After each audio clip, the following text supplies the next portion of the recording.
Hello guys. Aware naman tayo lahat ngayon about what happened to Eman at Yensa. And this is an eye-opener for everyone kasi marami pong dumadaan sa mental health issues or anxiety and depression. Same as ako. May pinagdadaanan din ako. Pero guess what guys? The reason why I still keep going in spite of having anxiety and depression. Hindi halata, pero totoo yun. Those people who look fine and they seem to makita mo masaya sila, sila pala yung may pinagdadaanan, di ba? So, ayun, talagang we cannot face our battles alone, all by our strength, kasi talagang magka-crush ka inside. You need a support system also. Kailangan may mga tao ka nakakausap na nakikare talaga sa'yo. And kailangan may accountability ka. Meron kang dapat nasi-share ng pinagdadaanan mo para na-account ka, na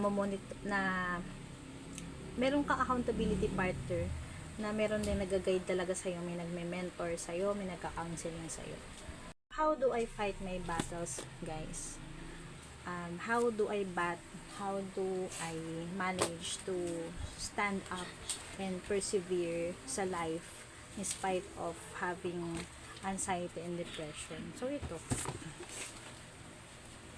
charan!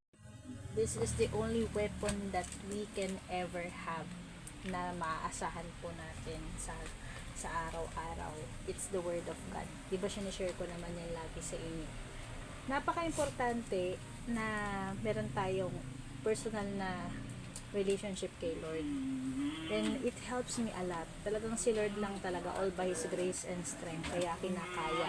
Kung wala si Lord, matagal na siguro kung ganon, parang yung nangyari kay Iman, di ba? So, we need to depend on God. We need to hold on to Him more, and as you read the Bible, you will mas lalo kang marirealize mo na how God loves you, na your life is worth living because of Him. Kasi He died for us, He saved us, diba?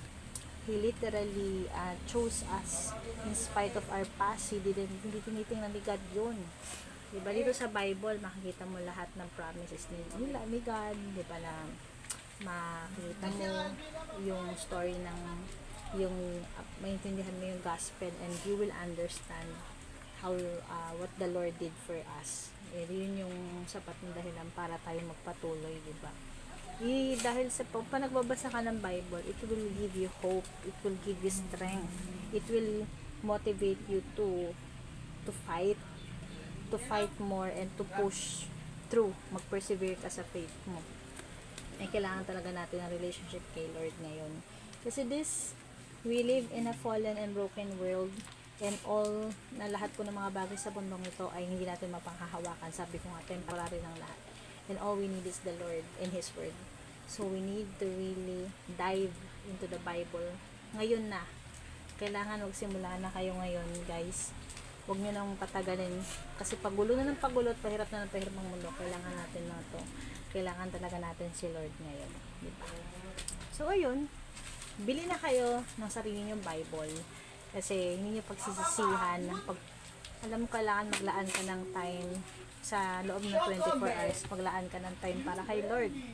Diba? Magbasa ka lang na kahit 10 minutes a day lang. Ang laking help po nun. Start the day with the Lord, reading His Word. Ang laking encouragement and motivation sa atin to start the day right. Kahit may pinagdadaanan ka, it will really help you to na mapagaan yung mga burdens mo. Kasi nandun yung peace na si Lord lang makakapagbigay talaga. So ayan, ilalagay ko yung ng link dyan kung saan ko binili yung Bible na to. Kompleto na to. So, Old and New Testament, and madaling maintindihan kasi English Standard Version siya.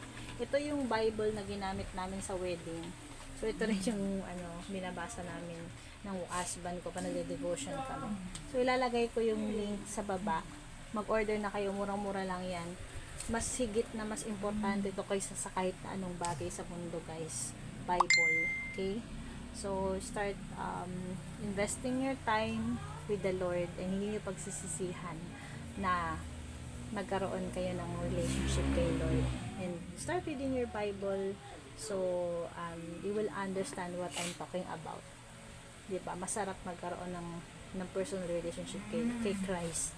And ito lang yung kailangan natin ngayon. It's the only thing that we can ever hold on to. It's the only hope that we ever have. So, yun lang. Order na kayo ha. Huwag na kayo mag-hesitate. Ngayon na. God bless.